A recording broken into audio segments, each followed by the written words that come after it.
I just wanted to mention that, within Land of Snow Leopard, there are, 5 languages and then also regional languages. So we are so very grateful for our translators within LOSL. It's very hard work, and we really appreciate you being able to help out. So I think we'll go ahead and move on to our next presenter. And Amagul is also going to be helping translate for Lyubov Oreshkina. She's going to be talking about Snow Leopard Day festivals in the Altai. Lyubov lives in Russia in Western Siberia, south of Western Siberia in the Gorno-Altaist landscape. She is an environmental journalist, and for many years she worked in the editorial office for a Republican newspaper called Star of Altai. As a journalist, she closely cooperates with nature conservation organizations of the Altai Republic, and has been collaborating with WWF in this region for many years. With the Foundation for Sustainable Development of the Altai, she took part in organizing the first children's festival in the Altai Republic, Day of the Snow Leopard, which has been going on for many years now. Lyubov continues to provide information and support for the festivals in the Altai, and this festival is now spreading throughout the rest of the regions in LOSL. So she serves as the country coordinator for Land of the Snow Leopard for the Altai. And we're very excited to have her today as well, talking about Snow Leopard Day Festival. So over to you, Lyubov. Welcome, and Amagul. Добро пожаловать, Любовь. Вы можете включить микрофон и поприветствовать. Угу. Микрофон включите, пожалуйста. Я его не отключала. Вот. Уже сказано обо мне, и поэтому я просто скажу, что Горно-Алтайск, Горный Алтай, Алтай наш российский, это то место, где Россия граничит с Казахстаном, Монголией и Китаем. У нас горы, у нас живет ирбис, мы так называем снежного барса. И вот я являюсь активным членом международной сети «Земля снежного барса». И наша сеть объединяет людей разных профессий, разного образа жизни, но вот мы работаем не потому, что там где-то по профессии наши обязанности, а потому что вот это веление души. Вот. И я сегодня хочу рассказать о ежегодном фестивале «Земля снежного барса», который проходит у нас в Республике Алтай с 2010 года. Вот. И Алмагуль мне поможет уже там с презентацией и с видеороликом. Luba says that Ashley actually introduced her. She just wanted to add that Gorny Altai, mountains Altai, is bordering Kazakhstan, Mongolia, and China, and is land for irbis, which is local name for snow leopards. And she is active member of LOSL, and she says that LOSL network unites people of different professions, and we work not because it is our profession, but this is more like our, our intrinsic, let's say, spiritual aspect, and she will speak about the festival of snow leopards, which is organized in Gorny Altai since 2010. And I will demonstrate her presentation now. Let me find it. Can you see it? Can you see it? Not yet. Not yet. Sorry.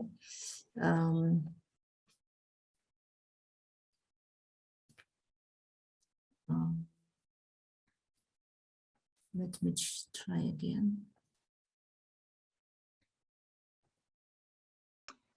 Amagul, if the video is still in there, please check the play sound box too when you go to share it.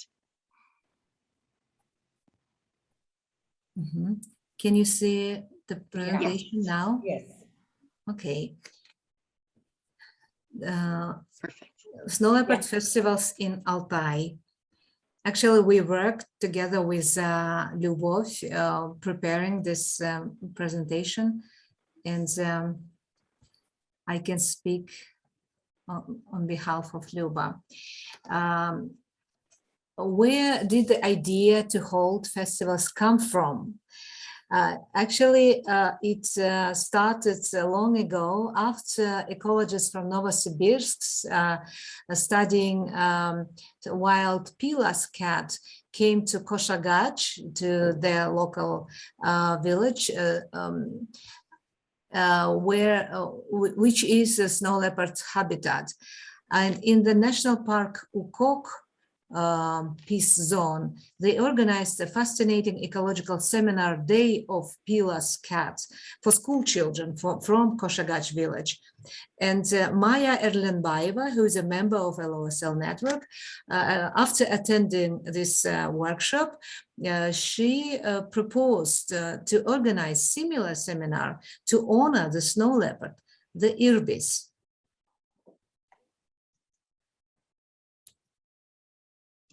Okay, and on May 26, 2010, in Koshagach village, with the support of WWF and Altai Biosphere Reserve, the first children's ecological festival, Snow Leopard Day, was organized.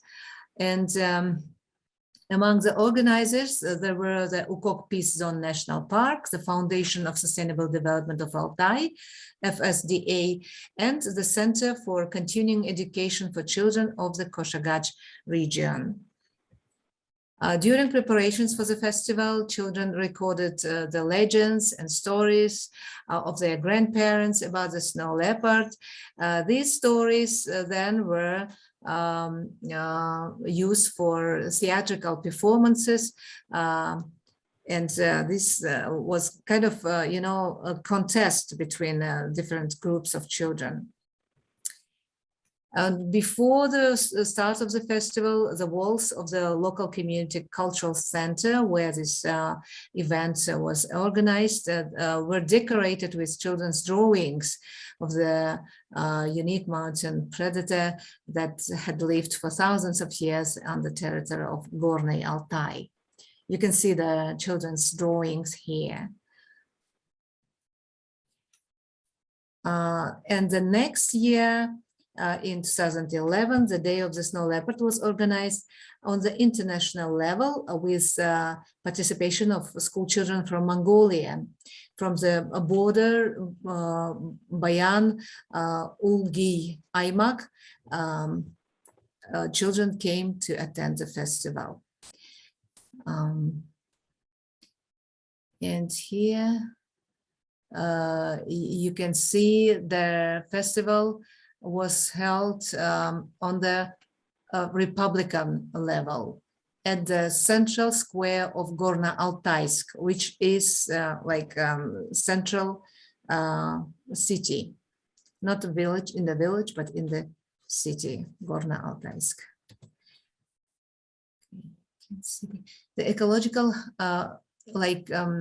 celebration was organized with the support of FSDA, the WWF, and Snow Leopard Conservancy, and protected areas of on the federal level, Altai and Katun reserves.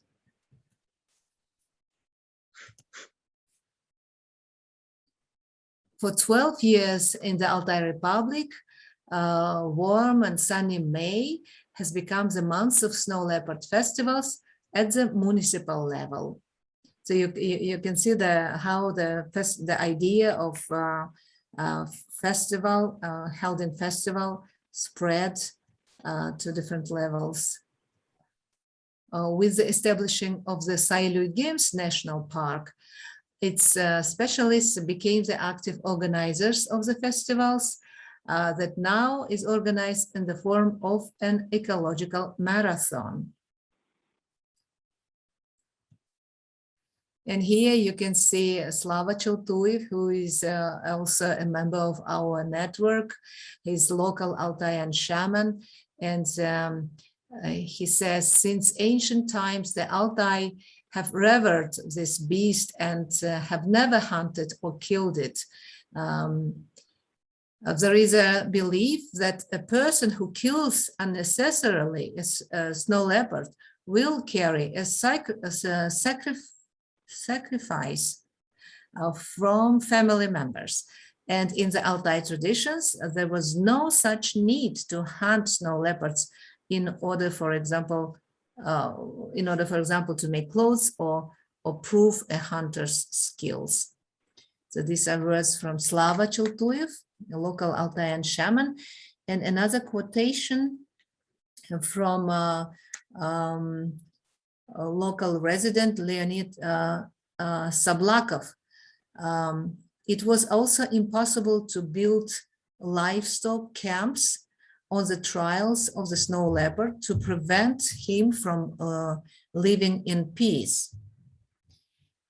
He told a story about a fellow countryman who, despite the prohibitions and advice of the elders, nevertheless set up his yurt on the tracks of snow leopards on the Mount Tepsentash.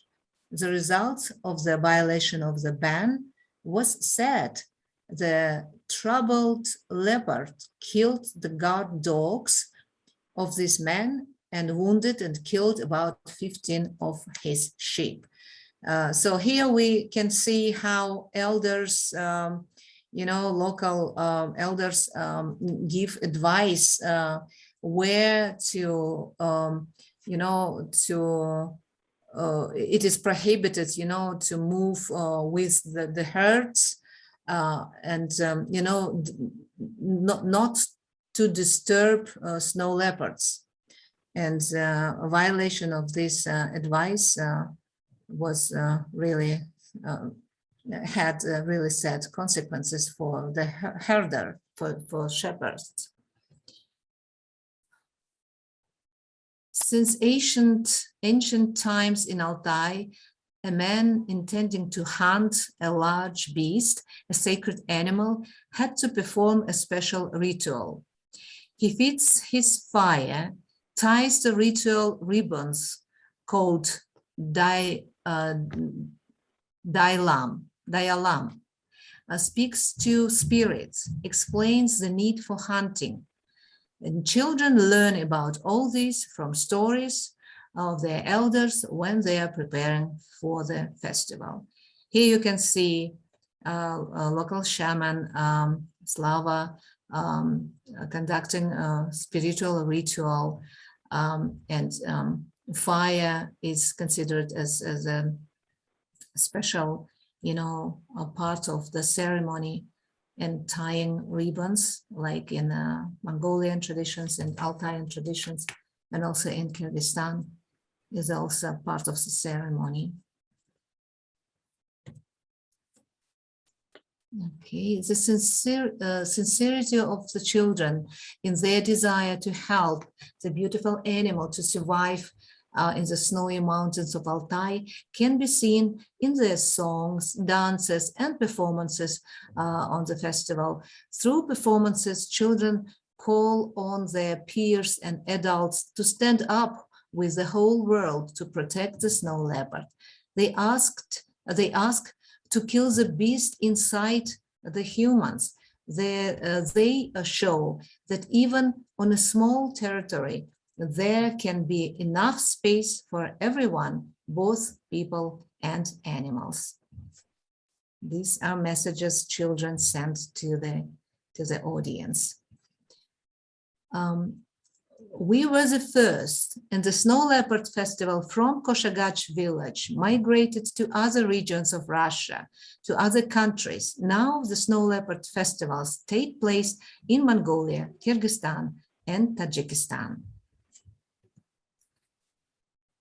12 years ago, most of the residents of Gorny Altai did not know about the snow leopard existing in our mountains. Today, Irbis, has become the main brand of the Altai Republic, and the Land of the Snow Leopard Festival has become the main eco event celebrated in the Republic. Thank you for your attention.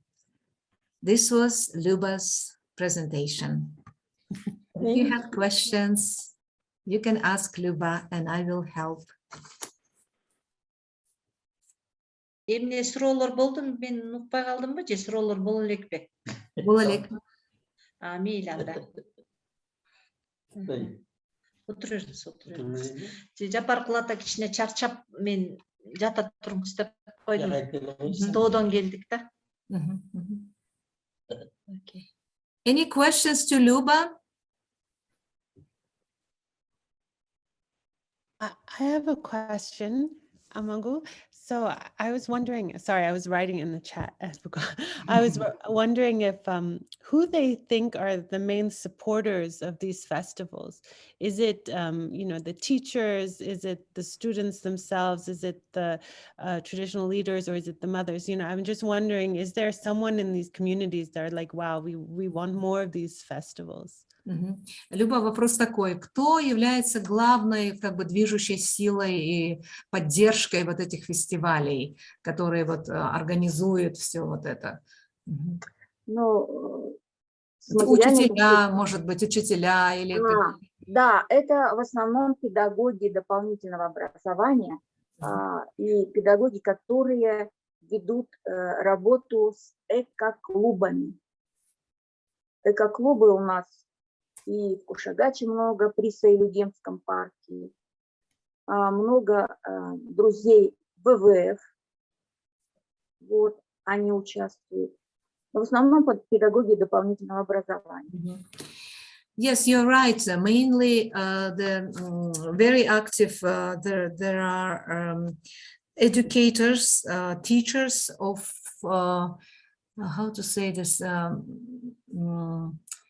like additional education or supplementary education, like they are leaders or they're teachers of different clubs, like eco clubs at schools, and also there are many eco clubs working with Sailugem National Park, and also Friends of WWF. So mainly, Luba said that teachers are very active who work with children directly. Nice. And then I had another question. Sorry, there are other questions coming in the chat, but just quickly, another question, which I found in the area I've been helping teams work in the Tibetan Plateau in China.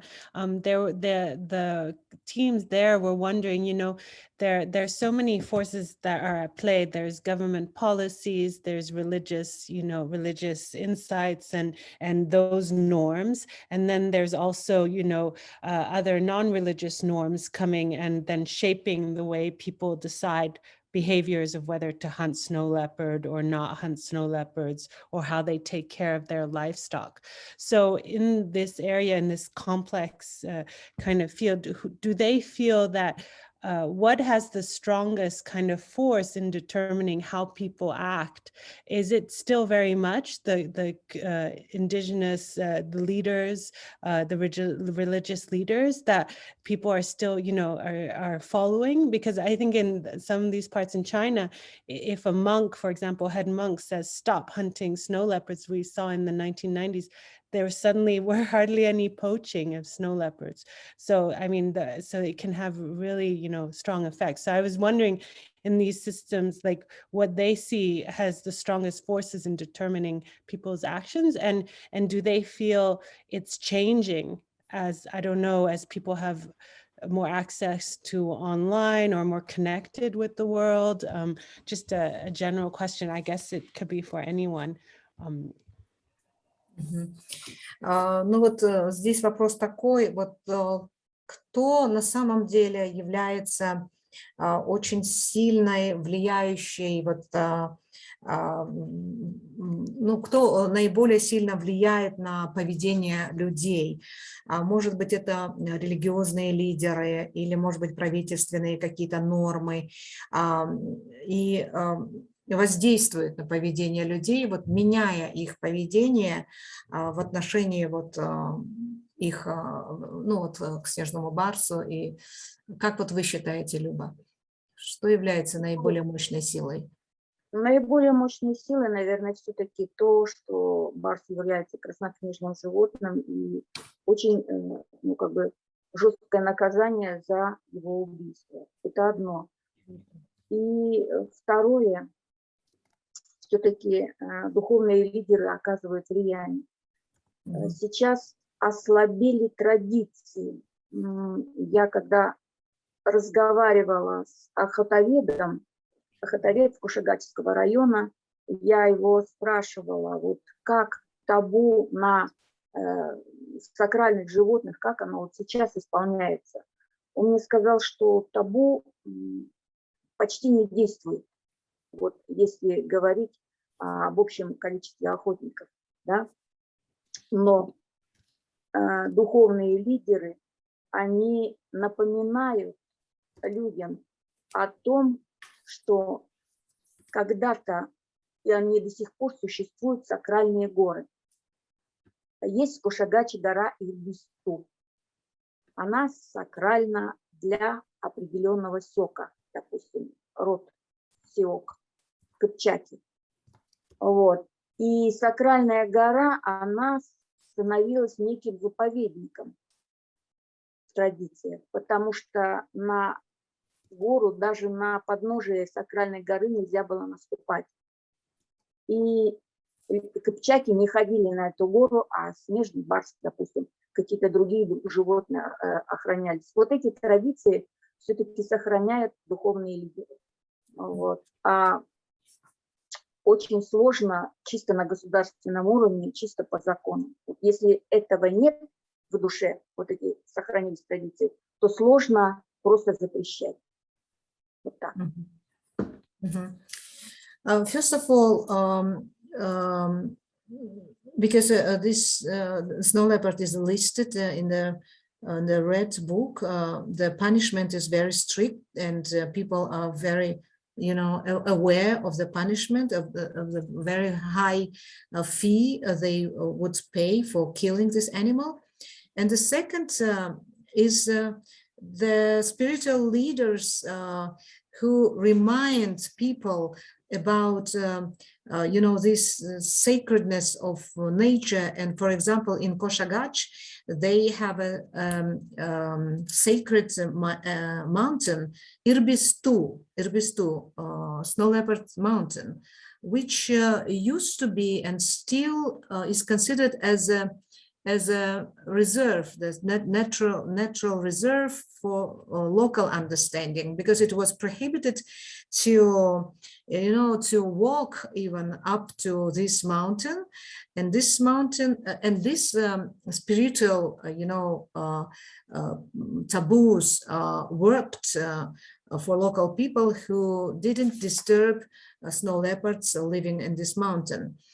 But Lyubov spoke to local hunters in Koshagach village, and they say that unfortunately these traditional taboos don't work today. They work really not really, you know, strong today. People are forgetting about this spiritual sacredness of nature and spiritual meaning and taboos. But when local spiritual leaders remind to people, this knowledge, you know, is reviving. It's as Luba says, it's hard to do on the, you know, on the state level, on the national level, but when you work on the local level, you you know, somehow touch the souls of local people, and revive those meanings, the sacredness of nature, and yeah, this kind of issues. Thank you. No, that's such a great response. Thank you for answering. Thank you, Lubov and Amugul. Thank you. Спасибо, Люба. Great question, Justine. Thank you, Lubov and Amagul. We have one more question from Tikikar. It says, since a long time, I was also involved in planning to organize Snow Leopard Festival in Ladakh annually. Any advice on the initiation process? What are the main things that need to be taken into consideration owing to participants and outreach communities? Please feel free to jump in and clarify.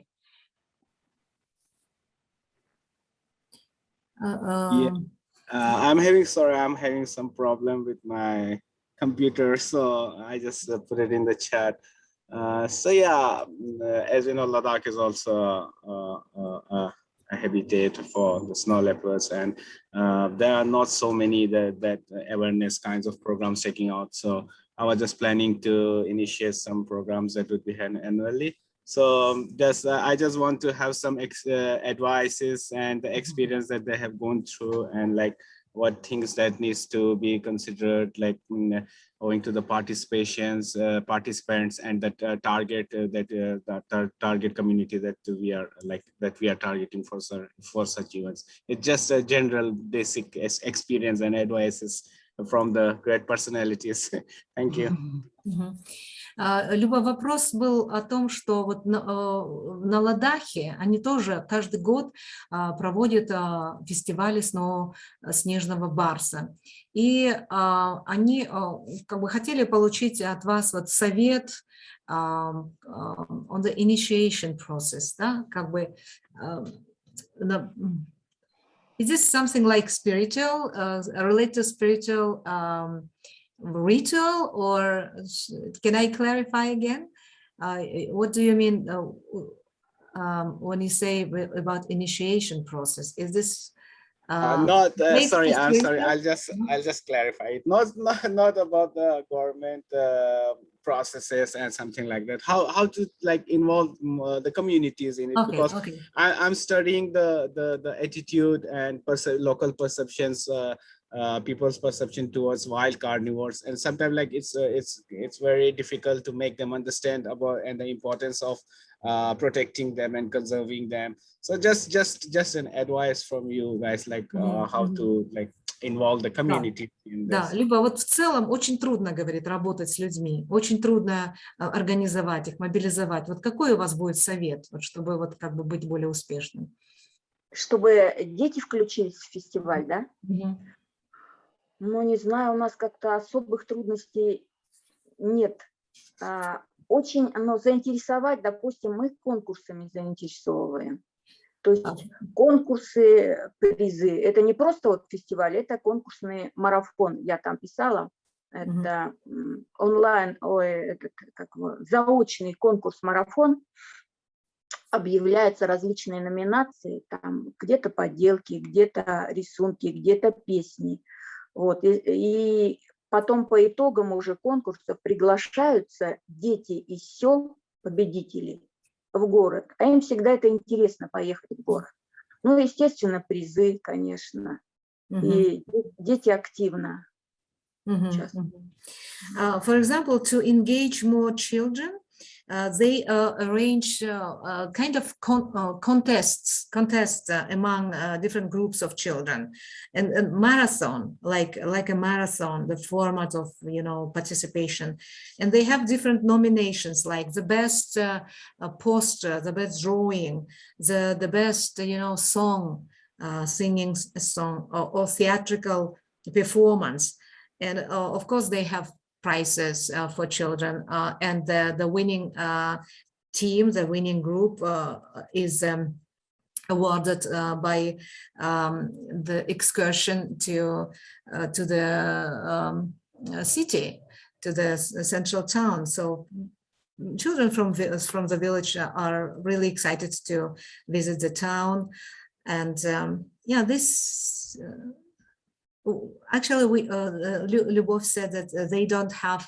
any problems with engaging children. They are really active in participating in such festivals. And I think my personal impression is that teachers are also very, very, I would say, passionate about, these festivals, and it depends on teachers as well, I think. Я думаю, что учителя тоже очень активные, да, у вас? Да, активные именно педагоги дополнительного образования. Yeah, that's true. Perfect. Thank you. Thank you so much. Thank you. Good luck in Ladakh as well with guitar. Thank you. And Nadia, we have a question. Did you want to come ask on video? Hello, everyone. Thank you so much for very interesting presentations. And I have just a very simple and one question regarding the festivals. Like how do we know the effectiveness of the festival? Like, is there any indicators, or like basically how do we measure this is an effective festival? Like, if he happens to do the festival, maybe do you need to like study attitude, or like generally wanted to know this?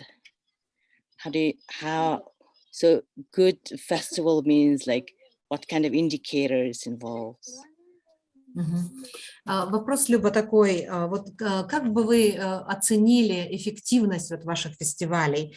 Какие вы используете индикаторы? Как вы можете измерить эффективность ваших фестивалей? Может быть, это позиция детей как-то меняется, вот их отношения? Ну, в принципе, отношения изменились с самого первого фестиваля, когда задание было дано детям, конкурс, расспросить своих родителей, бабушек, дедушек, какие легенды они знают, или быль какая-то, или видели, может быть, они барсов. И вот они это собирали, и был конкурс по легендам. Но я не знаю, мы там в презентации говорили, индикатор какой? Индикатор, что многие даже жители Кушагача не знали, что там живет рядом снежный барс. Теперь все знают о снежном барсе. Теперь иногда некоторые детки, у нас еще бывают конференции научные перед фестивалем, и некоторые дети, они прям как научные сотрудники знают о барсе все. Вот. Ну, естественно, чем больше детей знают о барсе, чем больше занимаются, тем вот есть надежда, что они вырастут, и уже большое поколение, которое будет знать о барсе и беречь барса. Actually, Luba said that from the very first festival, children started to collect stories and legends from their parents and their grandparents. And it was like a contest for the best essay, for the best story. And they found out that almost nobody knew about existing snow leopards in their area. And now, after all these festivals and events, activities, everybody knows about snow leopards, about irbis. And they have, usually they organize scientific conference before the festival.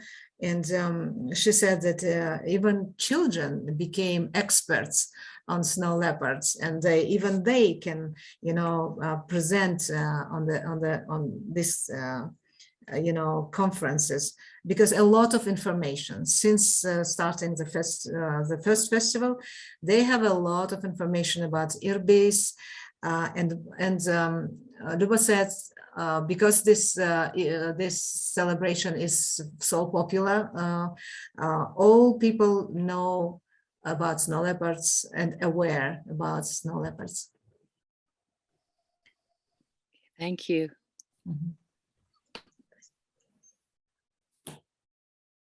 Thank you, Nadia. And thank you, Lubov and Amakul. We'll take one more question, and then we're going to need to move on to our last but not least presenter. The question is from Yashver, and it says, wonderful and fascinating talks. I'm curious what proportion of the population in these Central Asian regions may still have faith in shamanism and ancient cultures. What proportion of the population, roughly, are you able to estimate? Вопрос, наверное, ко всем. Вот в Центральной Азии какая пропорция населения, какая доля населения все еще вот как бы верит, поклоняется шаманизму, и вот, скажем так, до вот этим религиям, до главных религий, которые существовали. Может, Кулипа, вы сможете ответить? Вы знаете, в принципе, вот мы исследовательская организация, но мы как такового исследования не проводили, и мы не можем сейчас говорить о каких-то процентах или пропорциях, да? Но я очень часто выезжаю в регионы, часто встречаюсь с людьми по долгую работу, и я могу сказать, что у нас люди, они не делятся очень-очень строго, кто вот, скажем, исповедует не шаманизм, не тенгризм, и у нас кыргызы уже несколько веков назад приняли ислам, но традиционная культура у нас живая. И они как-то так имеют такую, скажем, позитивную синергию в их жизни, что традиции продолжают оставаться, и в то же время они вот в исламе. Но, конечно, есть и радикалисты тоже, да, они говорят, что нет их тоже, да, но они вот, скажем так, нежели это вот, если вот такое старшее поколение, как Джапаркул, они знали, что их предки приняли ислам, но в то же время они верили в традиционную культуру, придерживались традиционных культур, и в то же время они вот в их жизни присутствует ислам. Но у нас появились, скажем так, молодые неорадикалисты, да, молодое поколение, которое напрочь отрицает ислам, и они говорят, что мы должны идти по зову предков, что у нас в генах течет кровь вот, кочевников, и мы должны быть только вот поклоняться тенгри. Это тоже есть, да, но их очень пока мало, так же, как и исламских радикалистов. И у нас в каждой семье, у нас в каждой, пожалуйста. Okay, I will try to translate. We are we are conducting different research. Our organization is a research organization, but actually we didn't conducted any research to find out about a proportion of people who worship, pre-Islamic belief. We call it Tengri, worshiping the heaven, the sky, but actually during the meetings with people, we see that people, especially older generation like Japarkul, they do not divide strictly Islam and pre-Islamic beliefs. It kind of mixed, integrated the traditional beliefs, somehow integrated the Islam without any, conflict. And Islam is spreading for several centuries, but shamanism, the Tengri belief, is still alive. And but of course, today we have a lot of younger generation who already, forgot about older beliefs of our ancestors, our nomadic ancestors, and they are more like radical Islamists. But we still have this older generation like Japarkul who still, follow the traditional cultural beliefs. And today we can also observe some groups of younger people who started to revive these ancient pre-Islamic beliefs of nomads, Tengri. Actually, this is not very popular, a very big group of people, but they started to, to revive this Tengrianism today. This answer relates to Kyrgyzstan. Алмагуль, может быть, и я скажу, да? Да, конечно. Вот, что касается Алтая, то, не знаю, мне кажется, что здесь у нас здесь большинство не отошли от шаманизма, большинство алтайского населения. И местные русские, в принципе, христиане, но мы точно так же, когда мы кормим огонь, да, когда мы садимся за стол, мы кормим духов неба, вот, допустим, соблюдаем обычаи, у нас все как бы все это перемешалось, соблюдаем обычаи и русские, и алтайские. И об этом еще говорит даже то, что мы здесь празднуем, у нас основное население русские, алтайцы и казахи, и мы вместе празднуем все праздники, встречу Нового года по алтайскому календарю, встречаем Навруз и встречаем Масленицу, то есть все вместе. И от шаманизма, да, у нас, ну, я не знаю, мне кажется, что 80% точно. Вот я не знаю ни одного алтайца, который бы не соблюдал традиции. For Altai, Lyubov said that in Altai, the majority of the population still follows shamanism, and even local, followers of Christian religion, they also, participate in different rituals like feeding the fire, worshipping spirits of the sky, of the heaven. And it's a kind of combination of Russian and Altaian traditions. And we celebrate all the holidays according to traditional calendar and Russian calendar. And I would say that 80% of Altaians still follow local traditions. Perfect. So I was interrupted by a child entered. Thank you so much, Amagul and Lubov, Kalipa, and Yashver for that that interesting question. And I think we'll go ahead and move on. If there are any other questions for this section, we can revisit at the end.